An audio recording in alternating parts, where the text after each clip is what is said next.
everyone, Lillian here with a vegan recipe for cookies. To be honest, sweets are really not my thing. I do make cakes and pies every now and again, but I'm really not a pâtissier in any sense of the meaning. So I'm also learning while I'm making these videos. I was inspired to make some matcha cookies because I got this gorgeous matcha from Kyoto and it's really beautiful. I almost felt that it was kind of a waste to put them into the cookies, but they did come out really nice. So thank you for the matcha. You're amazing. Yes, so the cookies. One thing I did want to mention about these cookies, as you will see in the recipe, I have used cornstarch, and that was because I personally like my cookies to be really crispy and crunchy. I'm not into soft cookies. I'm not a big cookie eater to begin with, but if I am going to have a vegan cookie, I would prefer it to be nice and on the crunchy side. So by adding the cornstarch, they have come out really yummy and crispy. And I also have cut about half of the sugar that you would normally use for the amount of flour. So I'm only using 50 grams. And because I have been living in Japan for so long, I haven't lost my sweet tooth, but I don't like things as sweet as I used to like when I was living in Australia, when I was growing up as a child in Australia. And I really have sort of taken to the sweetness level that is here in Japan, which is not overly sweet. So if you feel the need to add more sugar, you go ahead and do that. These cookies might actually not be sweet enough for some people, but you know, you control your cookie and add as much sugar as you like. On with the recipe, check it out.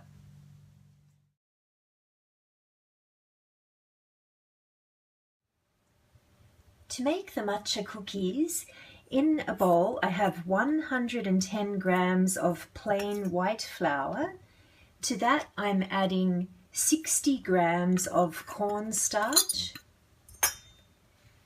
Next I'm going to add 50 grams of white sugar, 1 tablespoon of chia seeds. The chia seeds are optional, by the way.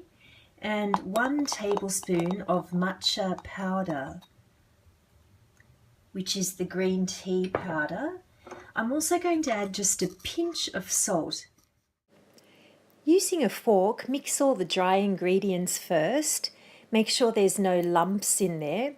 And then you're going to add 5 tablespoons of canola oil. Again, using the fork, just mix it all in. And once you've basically got it combined, go in and work with your hands to get the dough to form a ball. There we go. You can see it's come together nicely, and that's basically it. That is the cookie dough. It took about 1 minute to prepare, so as you can see, it's an easy recipe. Now we're going to get that cookie dough directly onto the baking sheet, the parchment paper that you're going, and the oven tray that you're actually going to use. And I just spread it out with my fingers. I don't bother getting a rolling pin or anything. Spread that out evenly till it gets to the thickness of the cookie that you like. I usually go about half a centimetre, so keep spreading that out. So my dough's nicely sort of in about the thickness that I want, which is about half a centimetre or a little bit more perhaps, and just go ahead with your cookie cutter and there you go. Make your little cookies and then they'll be ready for baking.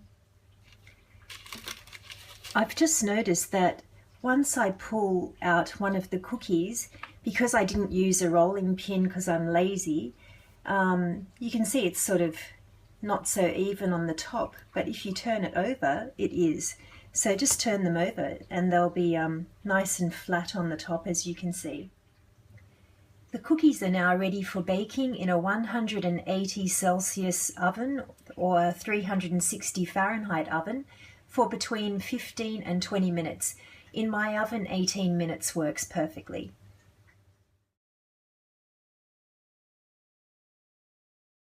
So now for the taste test.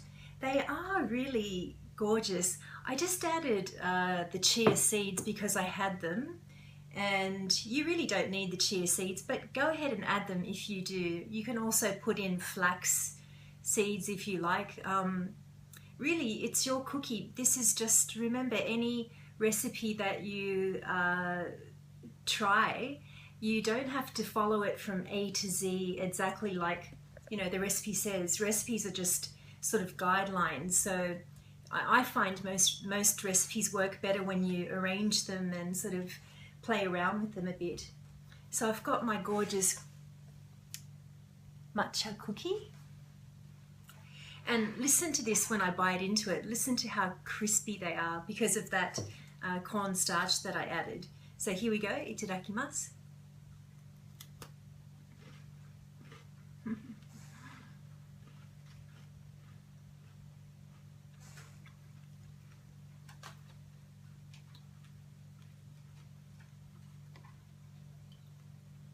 I'm sort of proud of myself for coming up with this recipe because, as I say, I don't really do much cookie baking at all, but this recipe is so damn easy, and I've got like this gorgeous big, I would say big jar of, you know, the matcha cookies that I just throw in the fridge, and whenever I feel like that's something sweet, because my something sweet isn't here, I'm just going to go and grab one and yeah, enjoy the sweetness of it. So go ahead and try the recipe. I hope that you like it. Friday night here in Sendai, so wishing you all a lovely weekend. Have a good one and stay safe, be happy, and looking forward to recipe-ing again with you. Take care, guys. See you next time.